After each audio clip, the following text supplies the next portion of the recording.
I would like to express a sincere welcome to all of you. Welcome back to the Global Conference on Space for Emerging Countries, Glec 2022. Yesterday was a very successful day, and we are very happy to announce that today's program will be equally attractive for you. But before diving into today's program, let me remind you about the possibility to interact with our speakers through the Slido platform or using our IEF app. You can ask questions, you can rate the questions, and the higher rated questions will have a better chance to be answered. So please make use of this so that we can really also have answers to all your burning questions. This morning we will navigate in another important and challenging topic for emerging countries which wish to set up and develop their space sector. First, we will focus on one of the fundamental aspects that needs to be addressed, and that is space law and policy.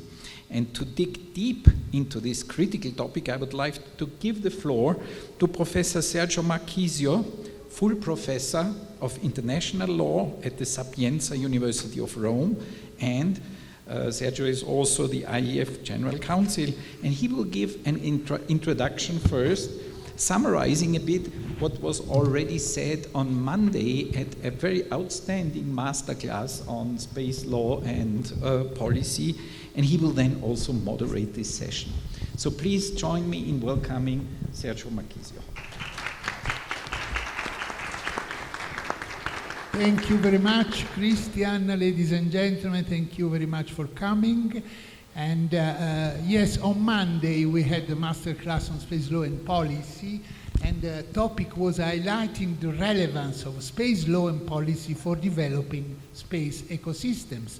And I'm very, very grateful to the organizers of this Glec 2022 for having introduced this topic into the more general issue of building space ecosystems. We had 18 speakers on Monday, divided in different sessions, and with very dense presentations, starting from an introductory speech on what are the benefits of space law to emerging space countries for creating space ecosystems. And then we had a workshop divided in two panels on sharing experiences and practices on space governance and law in emerging countries, where speakers highlighted in turn the various elements of space governance at the national and international level. So we divided the concept and notion of space governance into two levels. The institutional one, namely all the policies, programs, strategies, and the creation of institutions devoted to apply such policies, programs, and strategies, mainly the space agencies. And this is the institutional part of the governance. But of course, we had also in mind and reference to the normative level of governance, what we call, we lawyers call substantive norms for the regulation of space activities, which are, of course, important as the institutional ones, and they are aimed mainly at implementing the treaties that the states have adopted, and mainly we know this triangle, Articles 6, 7, and 8 of the Outer Space Treaty, which are the core of the obligations for state, and also the core provisions regarding private actors, because in these three articles we have cross-referencing each one with the other. We have the concept of international responsibility for national activities in outer space. Each state has an international responsibility. All the national activities in space are attributed to the state. So this is the first and foremost principle. Then we have the consequent obligation of authorization and supervision of space activities by the appropriate state for private operators. And this is another key point of the international regulation. There should be no pirates in space. Only, as we know, in the past, corsari, mainly subject authorized by a sovereign to go to the high seas and here to space. Then we have Article 7 on the liability of the launching state, which is another important provision for any damage caused by the object launched into outer space. And I'm inclined to understand that the appropriate state under Article 6 is the launching state as foreseen by Article 7. And then we have the state of registry, Article 8, which should maintain jurisdiction and control over the object launched into outer space. And normally, in the launching state is, or one of the launching state should be the state of registry.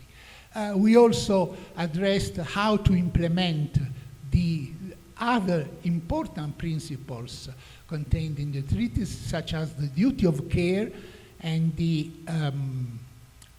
standard of due regard, because with the evolution of space law with non-legally binding instruments, we need to give a certain substance to these general principles, making reference to the space guidelines on space debris mitigation, long-term sustainability, and so on. Finally, we had a session on how better create awareness of the need for legislation and policy to drive space economy and foster innovation. This was the most difficult one, I think, because linking space economy and foster innovation to the existing space law can raise some challenges, because the main treaties were adopted during the Cold War, but they are still working efficiently, I think, at least the so-called core treaties of the United Nations. Then we will have today,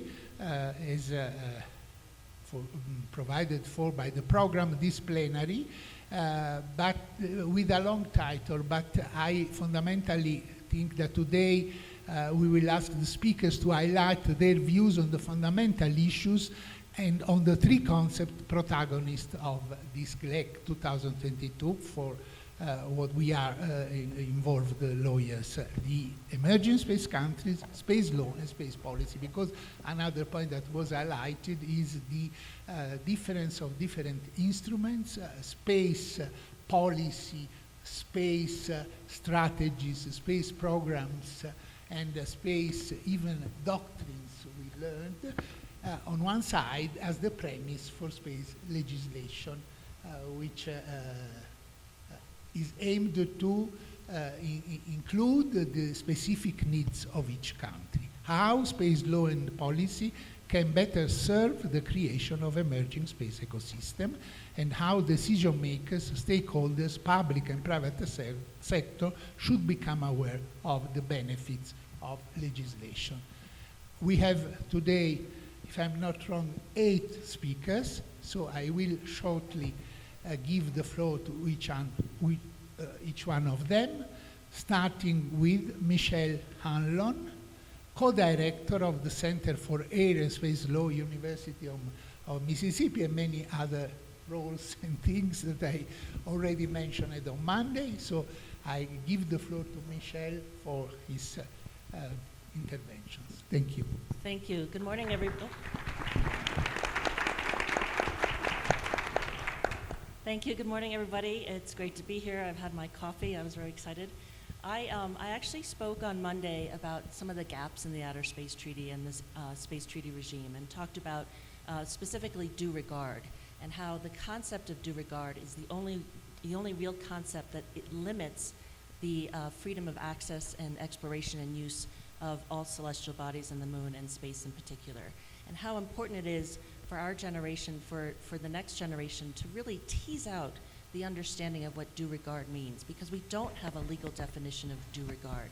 And so when we go to the moon, or when we go into orbit and we think about how close we are going to get to some other operation, we think about, well, what is due regard? If my regolith, if my robot is going to cause another robot to stop functioning because the regolith has run into its wheels, is that having due regard for the activities of others in outer space? Right now, we don't know, and it's that kind of uncertainty that makes it very difficult for investors to invest in space activities, to power that new space economy. I wanted to take a little bit of a different tack this morning, and I'm watching the clock very carefully. Yesterday I had the great fortune of visiting the middle of the Earth, and I would say it in Spanish, but I would butcher it so badly that you wouldn't understand what I said. And I thought about Ecuador's role on Earth and in space. And I thought about the role of emerging countries. And it's really, I believe, it's really an incredible opportunity right now today for emerging countries to actually be that bridge we're looking for to make space truly for all. So right now we're looking at a situation where we have the opportunity for everybody to contribute to the COPWIS in this wonderful new working group on looking at the legal issues of space resource utilization. So understanding what Article 2 means of the Outer Space Treaty. If you extract resources, can you use them? And understanding what due regard means, because if you're extracting the resources, what does that mean for other people? And so right now, many people like to say we have two competing regimes. We have the US Artemis Accords, and we have a concept of a Chinese and Russian moon base.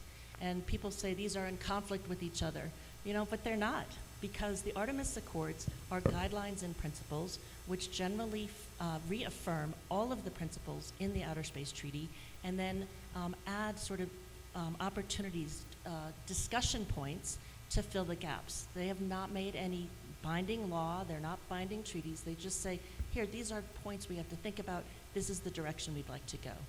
The Russia and moon base project does not have any principles involved with it. So countries like Ecuador can join both and actually be that bridge between the Artemis Accords and that Russia-China moon base, and actually make the rest of the world see and understand that the only way we succeed sustainably in space is if we do it as human beings and not as different nationalities.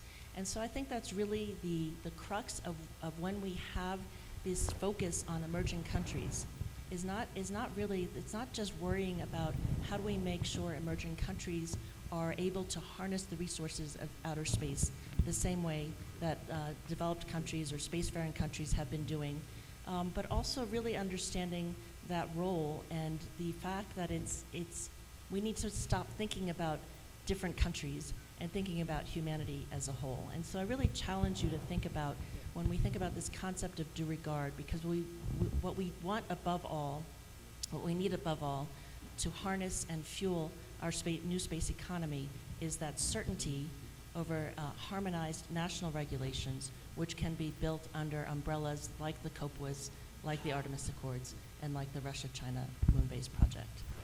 Thank you. Keep it short. Thank you very much, and I should but agree with you concerning the Artemis Accords, having Italy been one of the 8 countries that signed in October 2020 in the margins of the IAC in Washington, D.C. It was our virtual Congress, the only one we had in remote. And I remember this was a very exciting opportunity for us. Now we have the following speaker, Hebe Romero, General Director, Legal and International Affairs, Paraguayan Space Agency. Please, Hebe, you have the floor. Thank you very much, Professor Sergio Marquisio. Once again, it is an honor for me to be with you and the speakers and all the speakers in this plenary session. Good morning, everyone. I would like to refer to the plenary topics based on the Paraguayan experience. In Paraguay, from the beginning, there was an understanding of new space the relevant importance of the private sector in the space industry, the importance of appropriate policy and legislation to develop an adequate environment. It was all very new, and that itself awakened the interest of decisions makers, both at the political and technical level. Having professionals from all areas, especially with a strategic vision, in addition to knowledge of United Nations treaties and conventions, was a key factor. Paraguay was not familiar in practice because there were no practice, no space activities has been carried out, but the space actors and their activities were observed, which was and is very useful to understand the scope and implications of the development of the space ecosystem for the preparation of projects, the preparation of space policy and national regulations.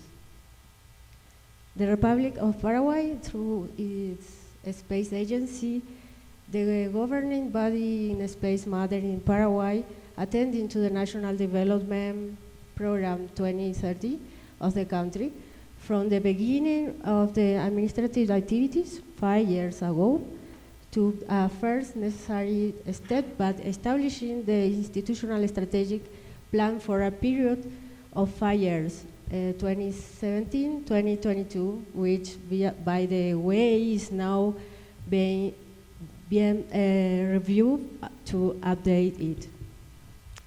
In that order, it focused on being a member of COPUOS. It was an observer member, but since 2018, it became a full member. That year, it also became a member of IAF, year in which it just had budget. For that reason, a year before 2017, year in which it starts its activities, could down not do it. Since then, it participates in the technical, scientific, and legal session of COPUOS, analyzes the global situation, the needs of the states, and above all, the need to promote and foster the space industry based on global development. The strategic alliance as a basis for cooperation not only applies internationally, but also nationally with public and private academia, with companies and public and private sector institutions, approximately 70 cooperation agreements. With this strategic alliance under the space policy, Paraguay become a space nation. Paraguay's current focus is on capacity building, space training, education, from the initial level to professional training.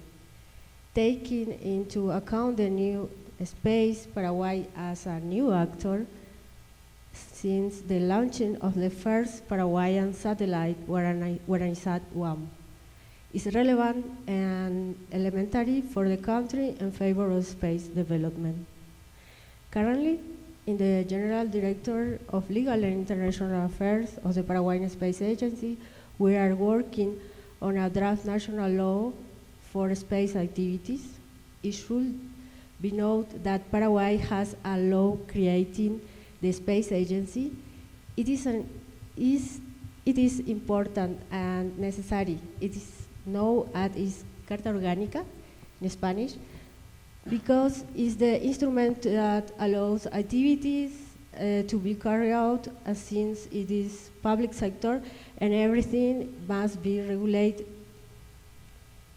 So this bill we are working on is to establish the activities, the processes, without the intention of generating processes per se, but to regulate the participation of everyone in Paraguay, of the whole society, to whom the national laws is applicable when wishing to carry out space activities, defining the scope, registration, responsibilities, among other aspects, for the use of outer space for peaceful purpose.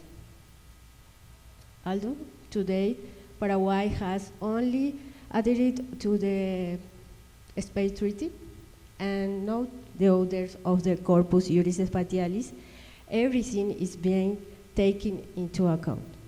Also, I would like to share that we are innovating in the academic field in the sense that we are receiving postgraduate students in the field of the space law as international volunteers interns without remuneration, but who are collaborating on a voluntary basis in an incredible experience, contributing in research at the global level and their ideas for a change, and all this based on the national reality and the guidelines of the Paraguayan Space Policy 2019.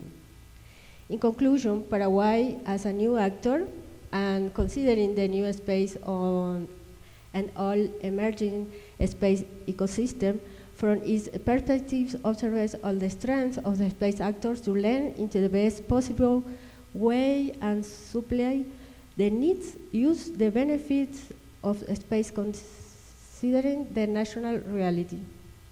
According to the latter, it is necessary to know the entire global space ecosystem, the regulation, and thus understand what a country needs and start with the activities.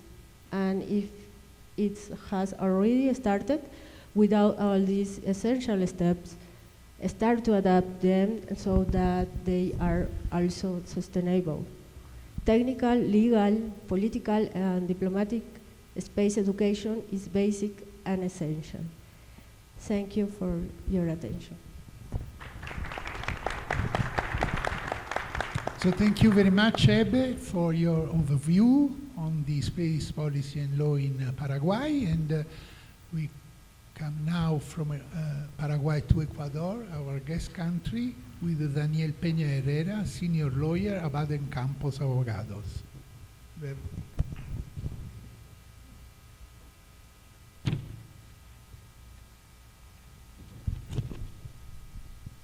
Good morning, everyone.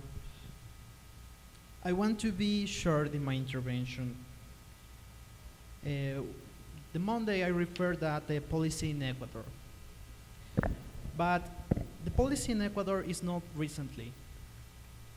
In fact, began in 1957, with the help of National Aeronautics and Space Administration Agency, also known as NASA, when installed a mini-track satellite tracking station on the Cotopaxi volcano with the goal of tracking and controlling the orbits of North American satellites. We have to remember that even our names, Ecuador, refers the conditions of the planet. We are the center of the world because we are located in the 0 latitude and we are the highest point in this latitude. I have to emphasize that in 2008, by the first time in the history, the Ecuadorian Constitution recognized the Ecuadorian rights over the geostationary orbit. This recognition stems from the 1976 Bogota Declaration, in which Colombia, Congo, Ecuador, Indonesia, Kenya, Uganda, Zaire, now named the Democratic Republic of the Congo, concluded that the geostationary orbit was a limited resource, and that as a result they needed to reaffirm their sovereignty over those spaces. However, this recognition hasn't been addressed by the International Telecommunication Union, has never recognized these relevant segments as a sovereign. This denial of recognition is supported in the Space Treaty. There, the first and one of the fundamental principles that govern the development of space law was established in the Article number 2. Outer space, including the moon and other celestial bodies, is not subject to national appropriation to claim sovereignty by means of use or occupation or by any means. Clearly, as established that this previous fragment, it is impossible to claim sovereignty by any object of the outer space. In spite of the recognition of the constitutional in Ecuador is so important because everybody knows that the constitutions in general have principles. These principles have to be developed by an specialist organ. In the Ecuador, we have the legislative organ that is obligated to create a policy and laws specialists in the use of the space. It is not facultative, it is mandatory. This obligation have many goals. First, express an international policy. What is the thinking of the Ecuador in the use of space? And the second is to create a specialist law to avoid the future that we have to take in the science space. But finally, we have to create an identity in our country. The people have to know that we have sovereignty and we have rights over the space like the other countries. This is the most important point in my point of view. Finally, I must to mention that the Ecuadorian state has ratified almost international instrument of space law. So we may conclude that although the Ecuadorian situation in relation to international rights is being developed, it is positively most in the right direction according to its constitutions. I have to emphasize that the emerging countries needs the help of international agencies and the specialist government like the United States, I think. You have to collaborate in the international space to create a new policy, a new way to make science with the collaboration of this part of continent. Thank you.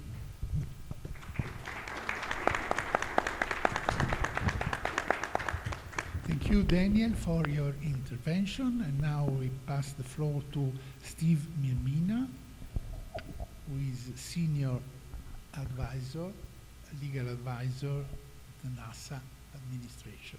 You have the floor. Thank you, Sergio. Thank you, Daniel, as well. Thank you. Can I just do a quick survey of the audience? Would you please raise your hand if you're from Ecuador? I know Daniel's, but I just want to see how many people. So there's 1, 2, 3, 4, 5. Okay, that's really good information. And if you're from an emerging country, or the way we're defining them for this purpose, would you raise your hand again, just so I can get a count? 1, 2, 3, 4, 5, 6. All right, so we've got maybe about 18 or 20. Thank you, that's really helpful, because that guides me in my remarks. I've met a number of other attorneys here who are working on drafting space legislation, either for Paraguay or Colombia or Brazil, and other countries that don't even yet have a space law. And I thought it might be helpful, just as one example, if I talk about how NASA was created and some of the authorities that NASA has. When we were created, it was in 1958, and we were created solely as a reaction to the launch of Sputnik 1 in October of 1957. As a result of that launch, many people in the United States were scared, and it was a reaction out of fear that the United States needs to do something to keep up with the Soviet Union at that time. So when NASA was created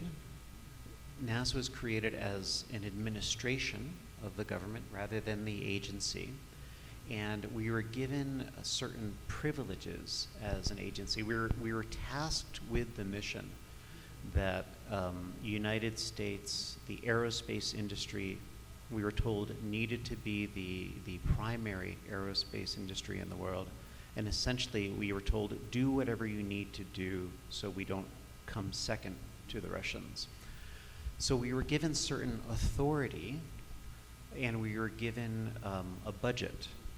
And the reason I bring this up is it's difficult to have a space agency that's started by one person, or is a nonprofit organization.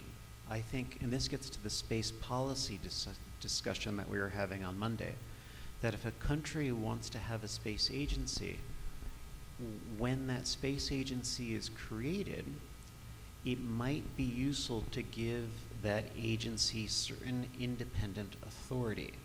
So, for example, NASA has very special authority that almost no other US government agency has. One of the things that NASA can do is we can conclude international agreements on behalf of the United States government. So if NASA has an agreement with Ecuador, or if NASA has an agreement with Brazil, we sign on behalf of the US government. So when NASA has a cooperation with OSCE, we can do an agreement that NASA signs, but we sign it on behalf of the government. So that means that when OSCE or the Paraguayan Space Agency or other agencies conclude something with NASA, they are, on a basis of equality, concluding an agreement with the United States government. It's also, I imagine, challenging. I've encountered this with other space agencies who need to ask permission to do things that they want to do. If they have to ask permission from their Ministry of Trade, their Ministry of Industry, their Ministry of Foreign Affairs is very common.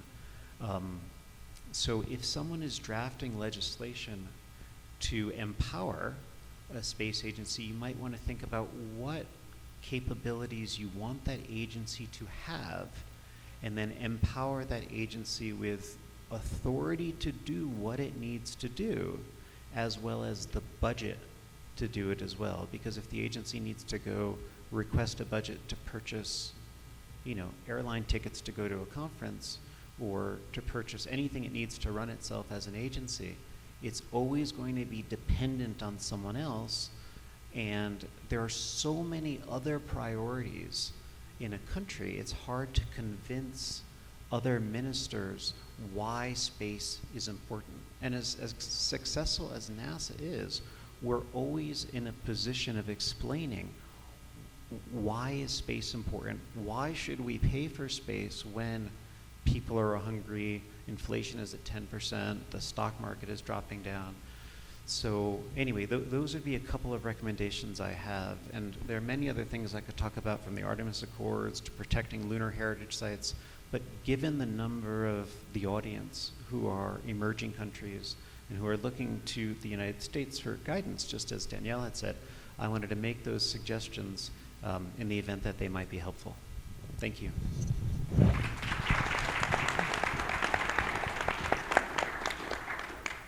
So thank you very much, Steve. And now I give the floor to João Paulo Rodrigues Campos, President and CEO, Visiona Space Technology from Brazil. Thank you, Professor. Well, I was one of the few non-lawyers in the panel, so my purpose here, my participation in the masterclass was more to bring my experiences as a practitioner, as opposed to a law person. Right?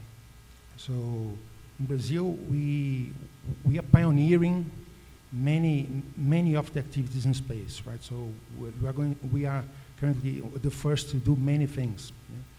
Yeah? And many of the companies that you're trying to build in your countries are going to face similar challenges, the ones that we are facing. So I believe that there is a value there, and that's what I would like to share to you. The first thing is that although I recognize that there is a need for a specific law for some activities, such as a launching business, we are active on satellite design and manufacturing and remote sensing services.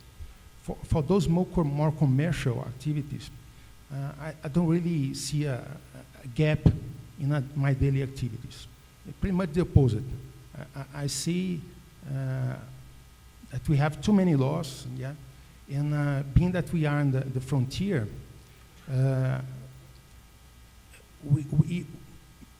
quite often we are facing a situation where there is uncertainty from the side of the law officer, the government officer, to apply that given law. I can give you an example.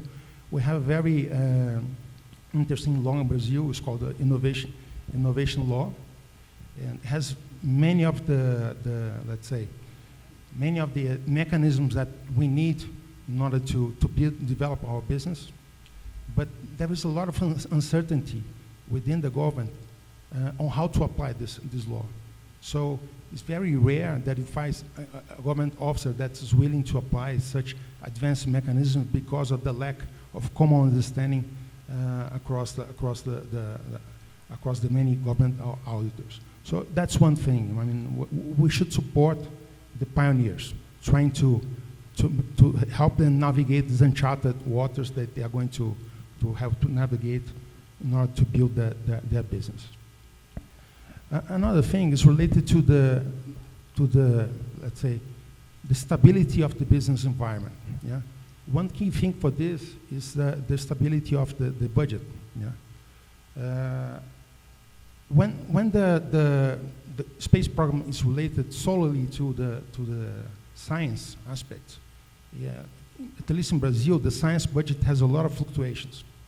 So the space agency has come with a tweak that I think is a winning approach, is to show to the society that actually space is part of the country infrastructure. That space infrastructure is there to solve real life problems. As such, you can move away to the dependency of the science budget, and then you can have a more stable funding for the program. Yeah? And infrastructure to do what? Yeah? You have to take inner look in your needs, the needs of the country. For instance, Brazil has issues with environmental protection. Yeah? It's very particular to us. So, and we had in the past success in this area. This has helped to raise our awareness to our space program. And then you have to look for other opportunities like this, and the needs of the country, and also the strengths of your country that can build your program upon. Brazil has two main strengths, in my perspective. One is that we have a very solid industrial and scientific base for the aerospace industry. So we have scientific research institutions in the science part, in the space part, and we have one very solid aerospace industry. Embraer, you might know, this is the third largest commercial aircraft manufacturer in the world. So that's one thing. Another thing is that we have actual need for space products. So we have a very large possible internal market that can be developed through the proper actions. So, summing up, things that I think are winning strategies for Brazil to develop its space program, and that can be mimicked in other countries. Right? The first one is that to use given that most of this potential demand for space programs is within the government sphere, you have to use the state power in order to develop these markets. That's a key thing. Yeah? The other thing is that you have to bear in mind that space is not a competitive market, right? So in emerging countries, you don't have the same sort of supporting mechanism that you find in established economies. So it reinforces the need for state actions to support the development of the nascent industries. The other thing is, another aspect, important thing is to have stability in terms of funding. Yeah? So it doesn't matter if your program is large or small. The most important thing is to have a stable program. Yeah? Brazil has gone through cycles of ups and downs. So you have a big satellite being built, and there was an effort to build companies to support components to this. So you saw many companies being created and mastering the technology and so on. And then you have a gap of investment for a couple of years, and most of these companies went out of business. So it's preferable to have a smaller program and steady one, and then your industry, you adapt to that, than to have these ups and downs. Yeah. Another thing still related to the investment part, is that when you have a low budget, it's very important to coordinate the initiatives. Yeah? We have experiences whereby the government launches subsidies programs for the companies to develop the technology. So we had a company that developed a propellant system. We had a company that developed a power supply system, and the other one developed a technology for a structure and so on. But those things, they doesn't fly together. Yeah? So you must have a roadmap, a line that kind of orientates the efforts of the various companies and the research institutions so that their efforts, they add up and they are not antagonists to each other. Okay? And the final thing, to sum up and trying to get to the point coming back to the point at the beginning, very important to have this support for the companies to chart the uncharted waters that they never have to navigate, and then try to create the common understanding about the current laws, the current legal environment, so that you make the public officers that are in charge of the procurement of the space goods, they feel at easy to apply the more innovative legislation. So there's the things that I would suggest you to use and take into account when building your space policy. Thank you very much. Very well. And now we enter into another field which is very, very important also for space lawyers, and this is the field of the ITU, International Telecommunication Union regulatory frameworks concerning access to orbits, frequencies, associated orbits, etc. So I give the floor to Chuen Chen Lo, who is the head Space Publication Registration Division, Radio Communication Bureau of the ITU.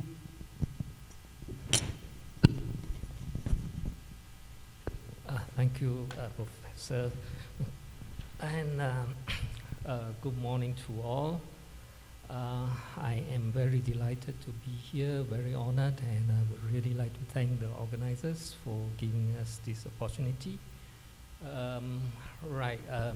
Before we go into the radio regulations and all that, I would like to share with you some observations we have on the recent filing trends that we get at the ITU.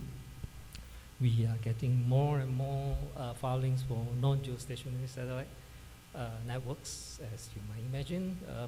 A lot of them are small satellites, and I am glad to say that we have received a filing also from the Ecuador administration, which we have already published. So I hope that that project is going on. I would like to have a conversation with you, if that is possible, to further develop this. Now, the filing trends. So we are also getting satellite filings.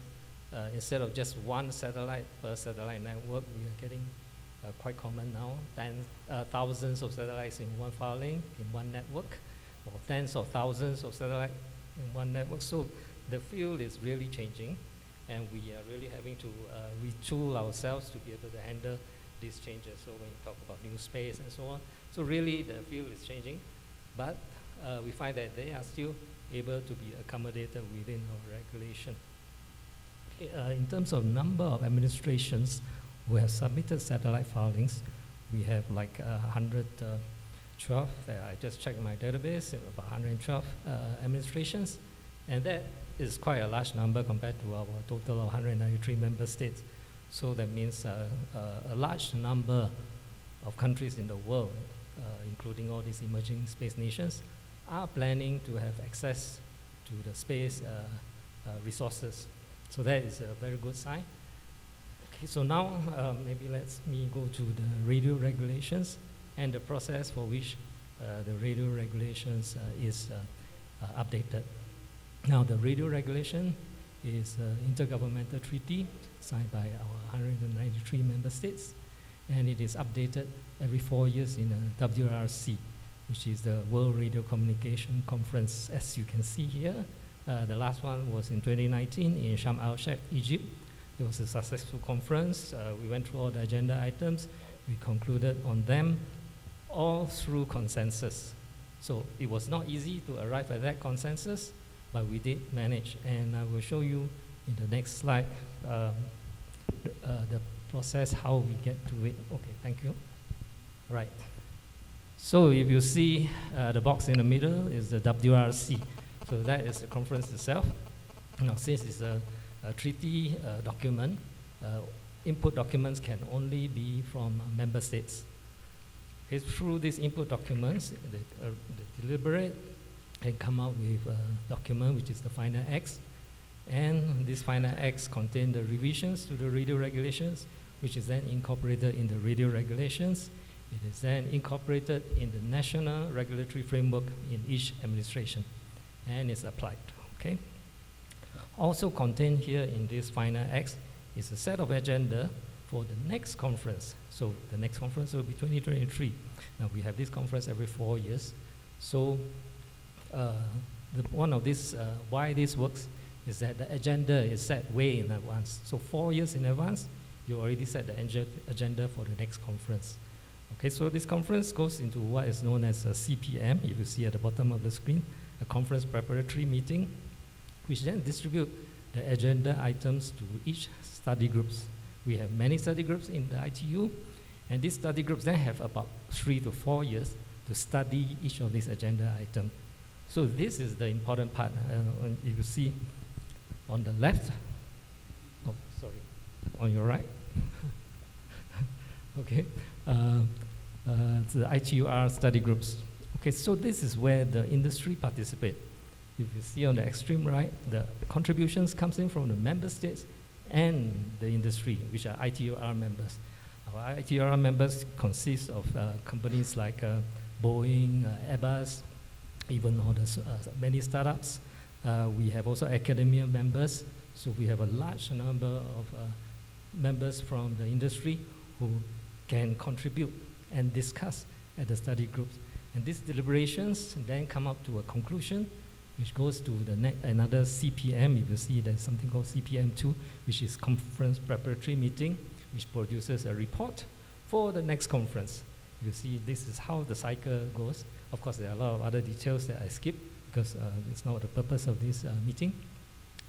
But that's how we get inputs from the industry, from member states who actually get together and discuss during the study cycle of 3 to 4 years to come to the next WRC, which then, of course, between the CPM report and the WRC, there is usually also regional conference. So member states will get together in a region and try to form some kind of a regional approach, which then they input to the WRC, so that at the WRC we will have less diverse opinion.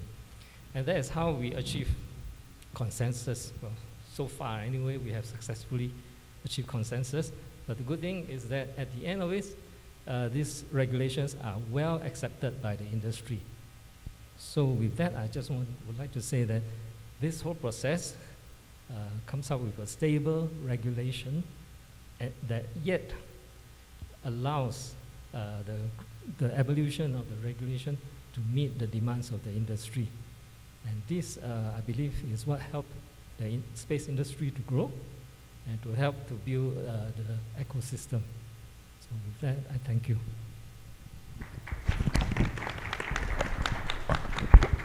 Thank you very much. And the next speaker is Marlène Michel Lozier, Principal, Lozier Gonzalez, Washington, D.C. You have the floor. Good morning.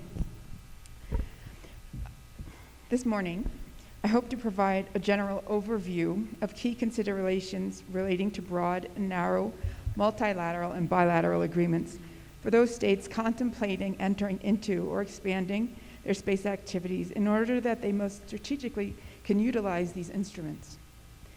At the onset, I would emphasize the importance of understanding the normative space framework created through the United Nations COPUOS. I would emphasize also the importance of monitoring the ongoing efforts to further develop that normative framework by the COPUOS as well as other actors. These efforts will inevitably impact how states can pursue their legal and practical space objectives. The predominant basis of the normative framework, as you may know, is the 1967 United Nations Outer Space Treaty. The diplomatic mechanism for creating this broad multilateral agreement conferred onto spacefaring and non-spacefaring states a strategic opportunity to legally assert and navigate a future position in the space sector, as well as collaborate in designing international space law and policy.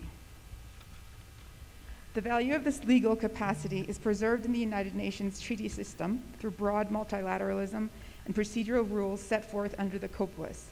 Retaining that legal capacity should be guarded by states, especially those contemplating entering into narrower agreements.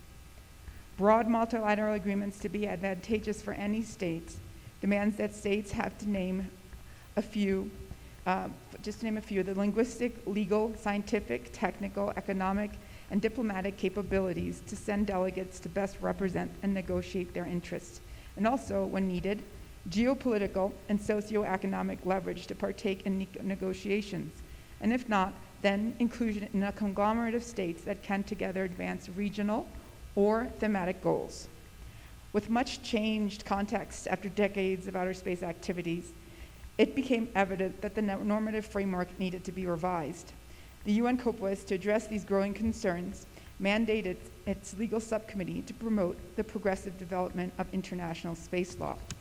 Whether initially at treaty formation or at review and revision, the broad multilateral process is slow and contemporaneously perhaps not fast enough to accommodate the many advances in space exploration.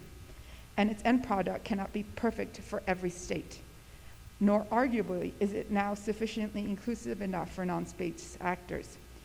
Resultingly, in parallel, public and private actors have undertaken efforts outside the UN to remediate these issues in the normative framework through debated interpretation and application of space rules and principles, the development of national laws, and the creation of narrower agreements that can expedite and diversify international collaboration and growth in a more customizable manner. They can aid states in advancing their interests and those of their nationals, allowing for a more cooperative relationships, expanded space activities, and their related economies. Narrower agreements can be even more expeditious if they are unilaterally drafted. That drafting state assumes its design, which decreases the level of expert and logistical involvement necessary by the signatory state or states, but leaves lessened leverage to express that latter's autonomy. Narrow agreements are permissible, even encouraged under international law, of which space law is subject. States should be aware that narrow agreements also impose positive and negative obligations, and that they have the capacity, whether unintended or strategically intended, to alter the conventional law framework. The rules for creating such agreements are set in international treaty law, which should be adhered to so that narrower agreements conform to the greater policy objectives of the overarching thematic treaty. If not, one central risk is that even under the terms of non-binding instruments, such practices would form customary international law in face of standing conventional law or its rulemaking mechanism. The practice and custom derived from narrowly created agreements could be advantageous for some states, but it competes with the efforts in the UN COPUOS and could potentially lead to lessened legal and practical leverage of states to operate outside a debilitated normative framework, and could potentially lessen its prospects to maintain the peaceful exploration and use of outer space. Efforts at the UN COPUOS to fill gaps in the present regime may take longer and be more complex, but the legal mechanism with which it was designed and intended to ensure the broad participation of all member states can likely achieve its mandate in parallel with narrow agreements if they adhere to international treaty law. It is advisable that states consult with experienced space law and policy experts in conjunction with technical experts before entering into broader and narrower multilateral agreements. I hope these brief remarks provide some context for the better understanding the possibilities that can be facilitated through diverse agreements and can assist states in making strategically advantageous decisions while maintaining legal standing and leverage to participate in international space law and policy-making mechanisms, which are vital for states in order that they reserve agents exercise their rights of self-determination in navigating their own space futures. Thank you for your attention.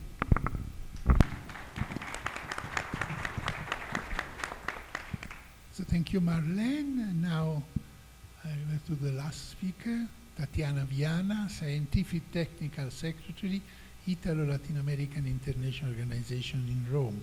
You have the floor. Thank you, Professor Marquisio. Good morning, everybody. Again, it's a pleasure to be here with you. And as I presented in our master class of law, that I thank you very much, Professor Marquisio, for this opportunity. I told that the ILA, that there is an Italian Latin America organization based in Rome. We have Italy and 20 Latin American countries as member states. And 2 years ago, we established a service of consultancy in space law and space diplomacy. At that time, I was a legal advisor for the ILA and space law. So I'm very happy that I was the first Brazilian woman to get a PhD in space law with Professor Marquisio in the Sapienza University. This is I'm very happy for this. And when we started this service, we had very interesting feedbacks for our member states. And one important feedback is every Latin American state are interested in space, even in the benefits of space activities. A second, that they are they have how can I say, they are not aware about the legal implications in conducting space activities. As I said, we have 17 member states, Latin American member states, member of couples.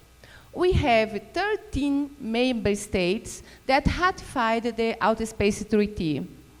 And more than half have launched a space object in outer space. But very few Latin American states have ratified the Registration Convention and the Liability Convention, for example.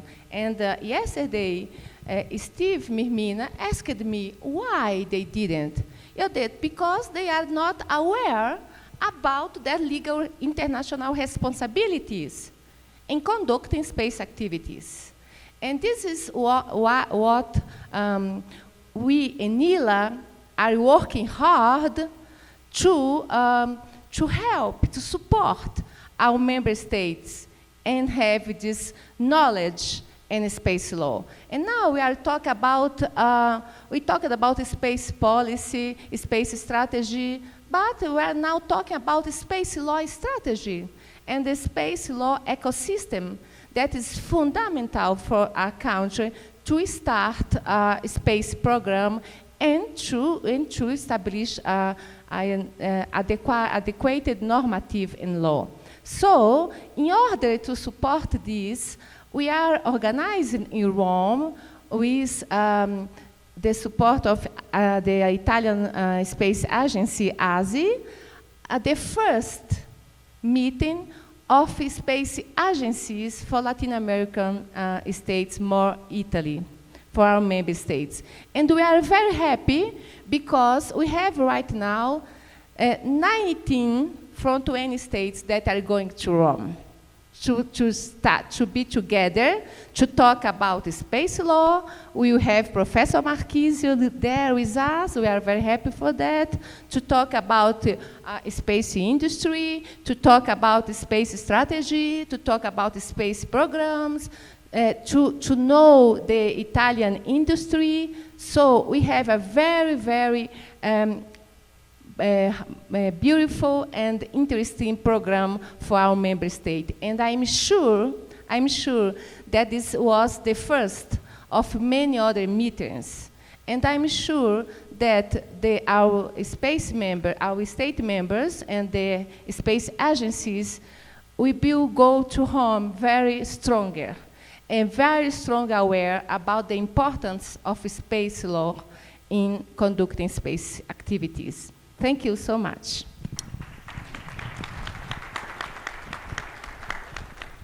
Thank you very much, Tatiana. And with that, we have exhausted our speakers, and we still have 10 minutes, if I'm not wrong, for questions. We received a lot of questions, so I will try to concentrate some of them. For instance, there are several questions concerning how regional coordination can help finding common understanding among space legislation, or thinking about the Latin American Caribbean Space Agency, which is about to be created, as I understood. What kind of legislation shall it need to avoid discrepancies with national legislations? Of course, this is a question mainly for Latin American members of this panel. The only note I would add is that in Europe, we have the European Union with a competence in space matter, but member states were a little bit resistant to give to the Union any power in the field of harmonization of national space legislation. So there is an express prohibition in the Treaty of Lisbon concerning the harmonization of national space legislation, because the member states, of course,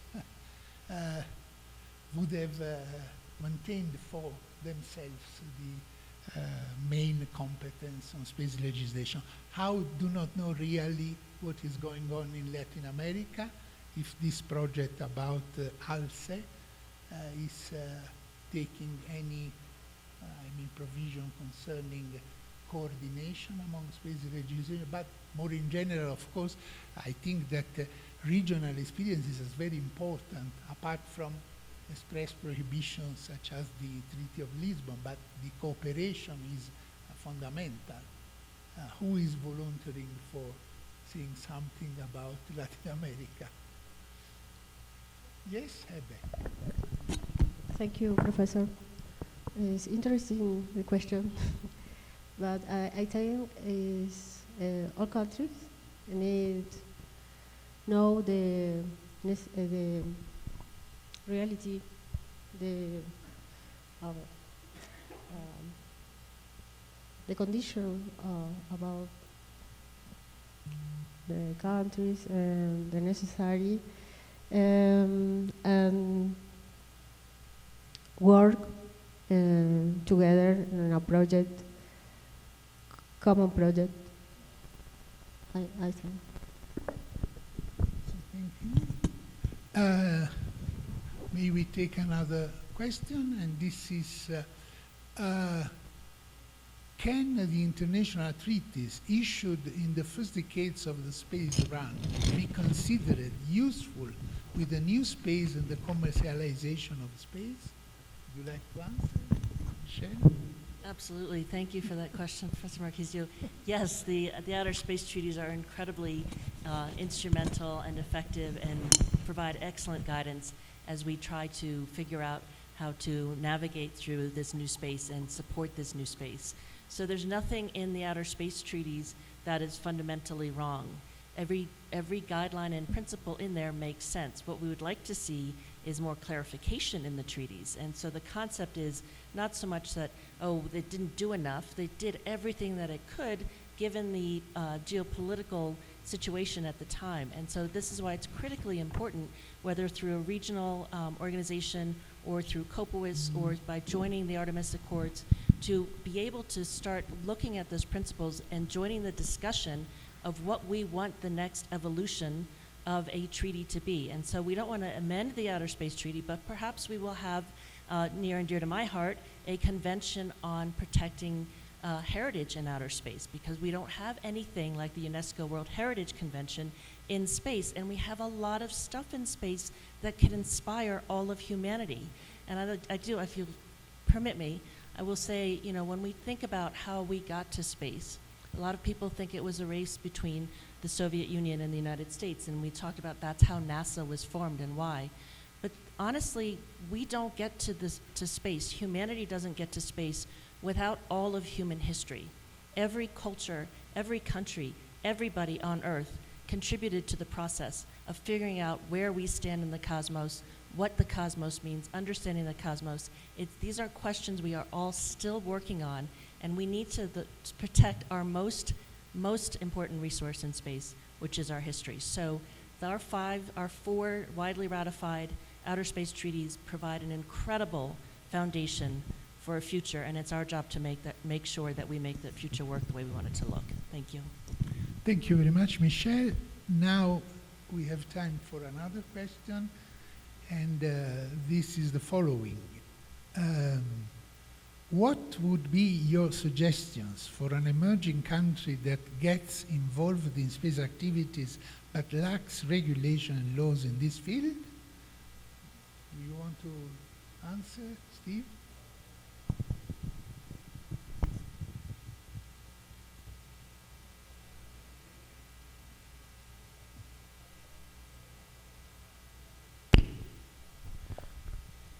So the question is, what would be the recommendation for a country that's involved in space but lacks any laws or regulations?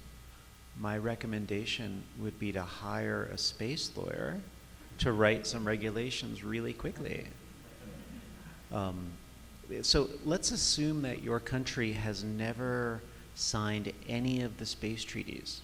So assume that you're not party to any of the 5 treaties, or we say the 4 core treaties. If you launch something and that object lands in another country, you're still liable under just general principles of international law.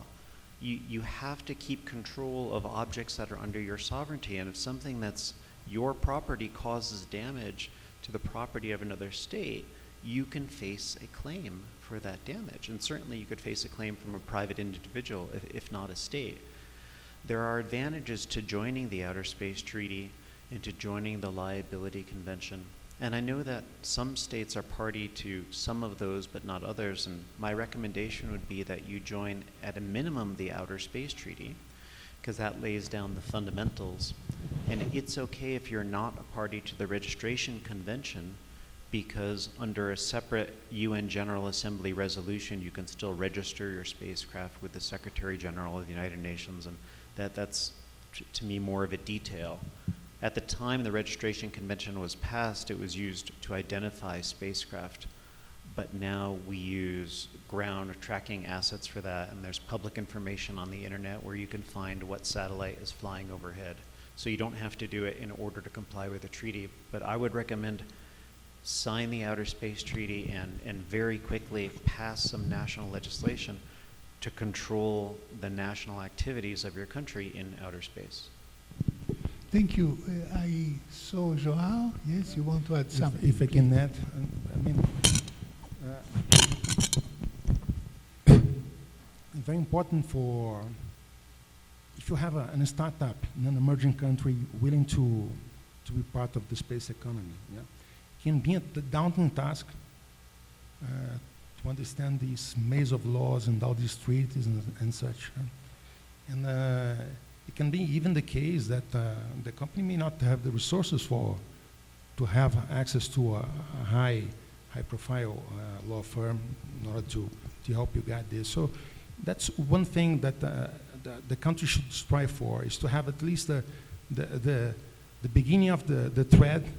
Yeah. The local government should be able to give you the beginning of the thread so that the company can understand what are existing laws, what are the basic steps that should be followed. So that's my advice, man. Give the way, the road.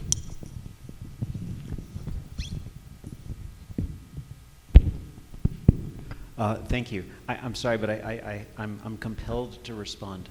I think it's fascinating that you will say that you could build a satellite and launch it to space, but you think that space law is complicated. You don't have to go and hire an expensive law firm because there are non-governmental organizations who are available to help. So for example, Peter in the back row, would you please hold up the handbook? There's a handbook that's been published, Peter's holding it up now, called the Handbook for New Space Actors. And it's available in English and French and Spanish and Chinese. And I just recommended it the week before I came here. And it tells new space actors what they need to do, where they need to go, how do they license things, what their liability is and their responsibility.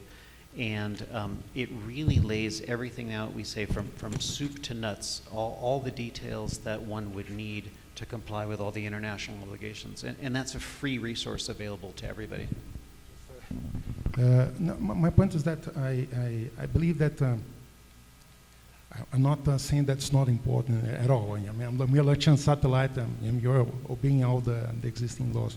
What I'm saying is that possibly the entrepreneur doesn't even know that this is the case. So he should have a door to knock and someone to tell him, yeah, listen, there is this handbook that you have to follow. Yeah. So thank you very much. Our time is come to an end. So I thank very much all the speakers for their insightful considerations. I think that the plenary was quite satisfactory for all, and I thank you very much, the audience, and I repeat just from the IAF Secretariat that there is this manual para nuevos actores en el espacio from Secure World Foundation, and we thank very much the Executive Secretary of the Secure World Foundation, Peter Martinez. He was one of the speakers of our master class on Monday. So you can pick up this outside the room. Thank you very much again, and see you during the following part of the Glec.